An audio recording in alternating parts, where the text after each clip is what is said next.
Assalamualaikum warahmatullahi wabarakatuh. Salam sejahtera, Om Swastiastu, Namo Buddhaya, salam kebajikan.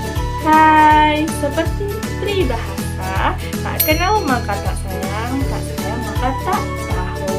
Maka izinkan kami memperkenalkan diri. Perkenalkan, nama saya Rara Aprilia Pramudita dan rekan tim saya Rahma Nurul Ariska dan Ica Ardila. Nah, kami dari Universitas PGRI Sumatera Barat.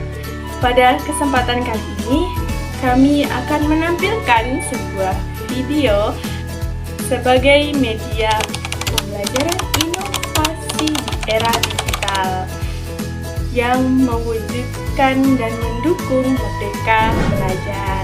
Pada kesempatan kali ini, kami mengangkat sebuah judul mengenai seksual harassment.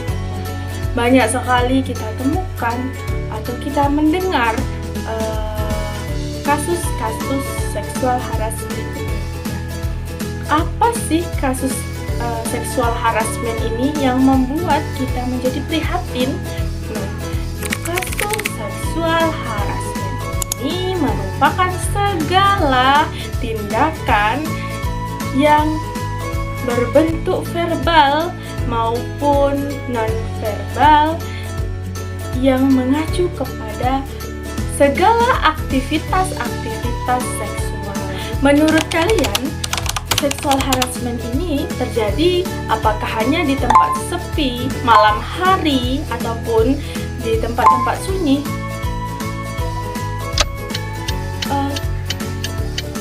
Bagaimana? Oh, ini yang perlu kita perhatikan.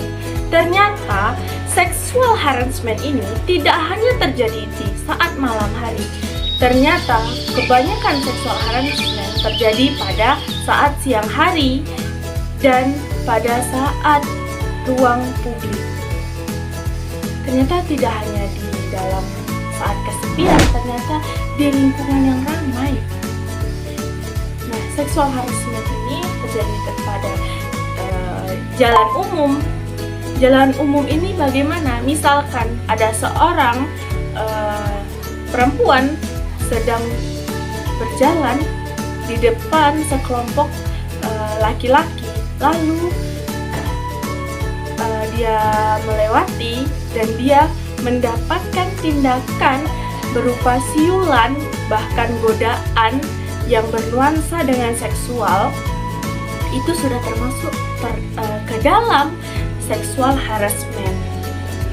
Nah, selanjutnya selain di jalan umum, ternyata terdapat juga di dalam transportasi. Nah, contohnya bagaimana? Ini banyak sekali ya, rekan-rekan atau saudara-saudara yang balik kampung atau pulang kampung menggunakan transportasi seperti bis. Nah, di dalam bis itu terkadang banyak sekali terjadinya seksual harassment ini, bisa berupa verbal maupun sampai ke non-verbal. Bahkan ada yang sampai menyentuh bagian-bagian tubuh yang tidak seharusnya tersentuh oleh siapapun. Nah, selanjutnya selain ada jalan umum, transportasi, terus ada juga di bidang pendidikan sekolah.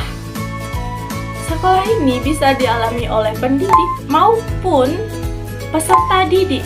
Nah, bagaimana itu secara verbal ataupun non-verbal? Misalkan terjadi kepada pendidik yang menuai secara verbal, secara pujian, tapi mengarah ke aktivitas seksual dan bahkan secara non-fisik.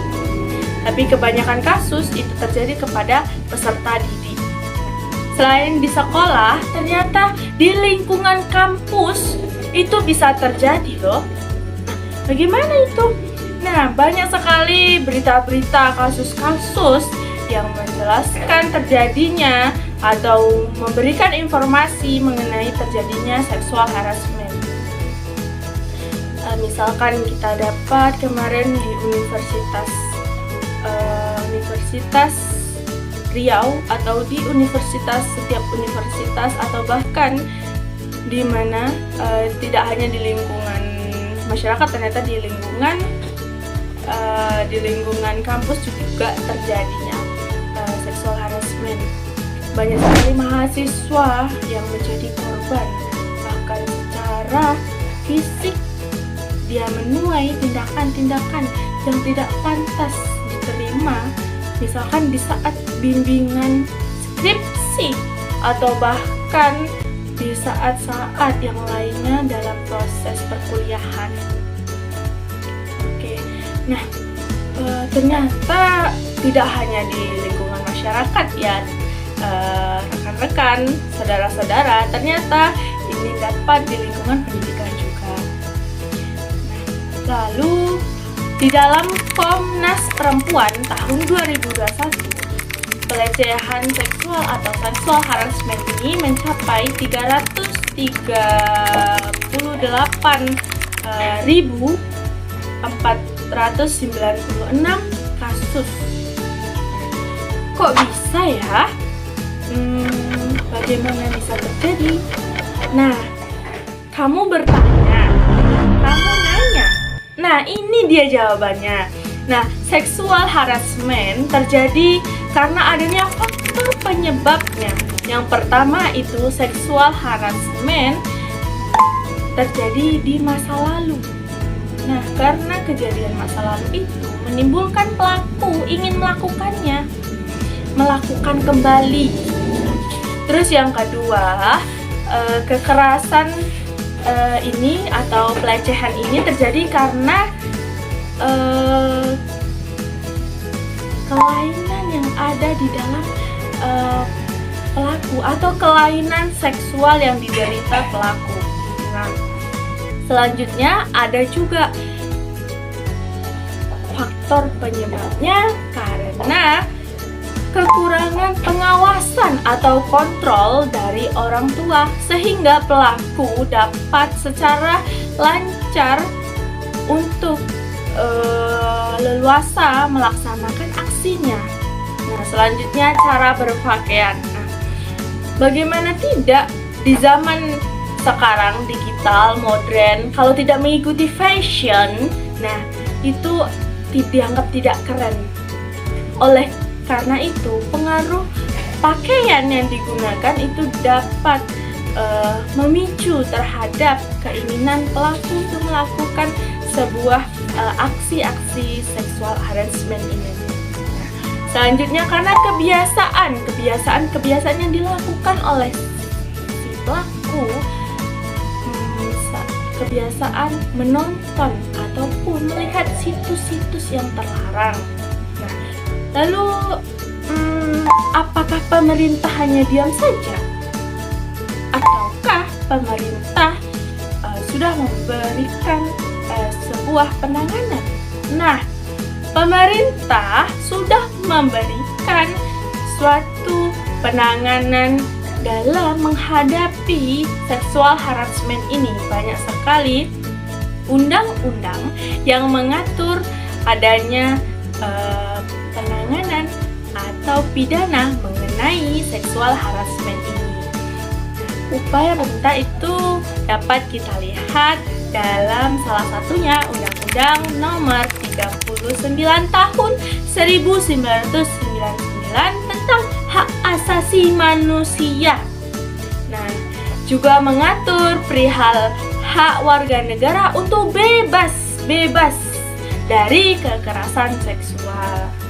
Nah, apakah cuma pemerintah saja yang dapat menangani? Tentu semuanya bisa dalam upaya menangani permasalahan seksual harassment ini. Nah, lalu bagaimana para generasi muda atau mahasiswa dalam berkontribusi untuk mencegah terjadinya seksual harassment ini? Nah, sama-sama kita ketahui bahwasanya mahasiswa itu berperan penting untuk pencegahan seksual harassment ini.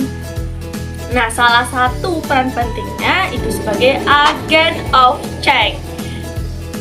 Peran pentingnya sebagai agent of change. Nah, di mana mahasiswa menjadi garden terdepan dalam menyuarakan pelecehan seksual atau sexual harassment ini. Bisa contohnya berupa menggunakan poster-poster yang dimana stop sexual harassment.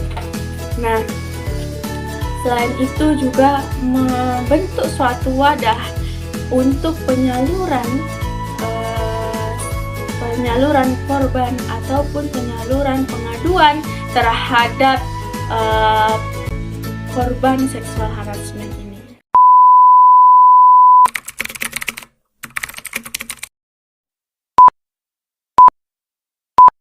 Pemirsa, kampus di Bali kini menjadi sorotan publik karena maraknya kasus kekerasan seksual. Sedikitnya kekerasan seksual menimpa 45 mahasiswa di 2 kampus. Di salah satu universitas di Banjarmasin, Kalimantan Selatan, melaporkan dosennya atas kasus dugaan pelecehan seksual. Angkatan 2018 yang mengalami pelecehan seksual di lingkungan kampus.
Ya,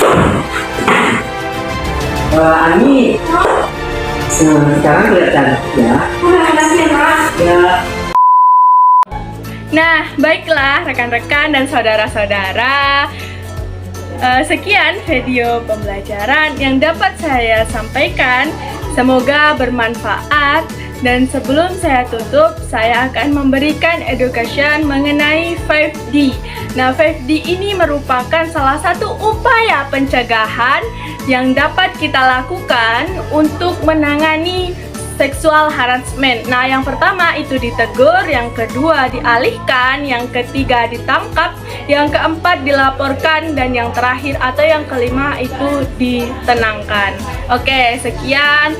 Saya mohon maaf apabila ada kesalahan. Saya akhiri, wabillahi taufiq walhidayah. Wassalamualaikum warahmatullahi wabarakatuh.